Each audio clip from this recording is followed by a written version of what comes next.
In 2019, the internet did something entirely ridiculous. Millions of people formally RSVP'd to an event called Storm Area 51. The goal was simple: overwhelm the gates of a highly classified military base and, quote, see them aliens. In reality, the perimeter of that desert facility is violently defended.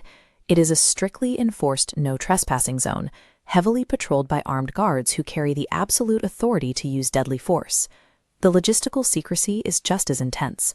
Every single day, thousands of workers commute into the desert on unmarked white aircraft known as Janet flights, planes with no corporate logos and no public flight records.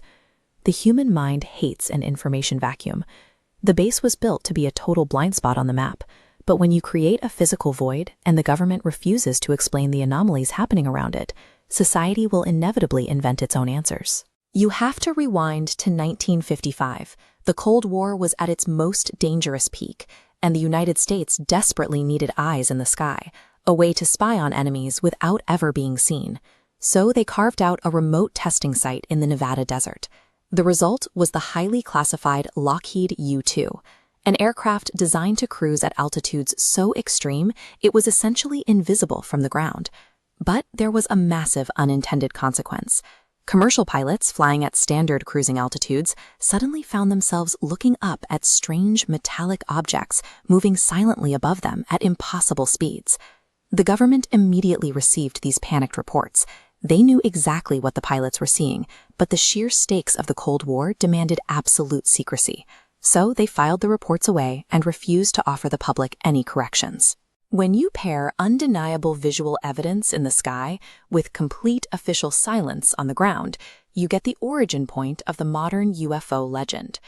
The American public was already primed for suspicion. In 1947, something crashed in Roswell, New Mexico. The military initially told the press it was a flying disc, only to rapidly walk it back the very next day, claiming it was nothing but a weather balloon. That lingering doubt sat quietly in the culture until 1989, when a whistleblower named Bob Lazar stepped in front of a national television audience and filled the vacuum. Lazar's account went deeper into the desert, detailing a hidden sub-facility carved into the side of a mountain known as S4. Inside those hangars, he said the United States military was actively disassembling and reverse engineering 9 distinct extraterrestrial spacecraft. His technical proof was a mysterious fuel source powering the ships. He called it Element 115, a heavy metal that simply did not exist on any official scientific record at the time. Decades later, real physicists actually synthesized Element 115 in a lab, but instead of generating anti-gravity fields, the actual element was highly unstable, decaying in a fraction of a second. The U.S. government could not systematically disprove Lazar's claims without pulling the curtain back on the actual highly classified aviation testing happening in the desert.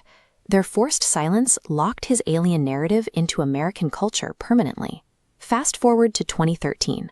The Central Intelligence Agency formally declassified a stack of historical documents, officially acknowledging for the very first time that Area 51 actually exists.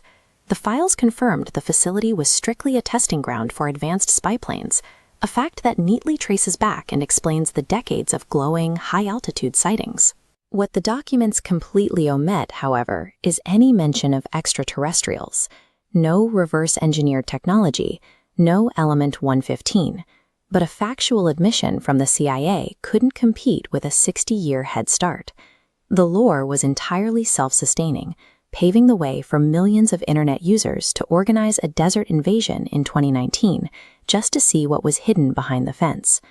The military built Area 51 to hide their aviation technology, but by leaving the public to guess at the secrets, they ensured the myth would always be more powerful than the classified reality.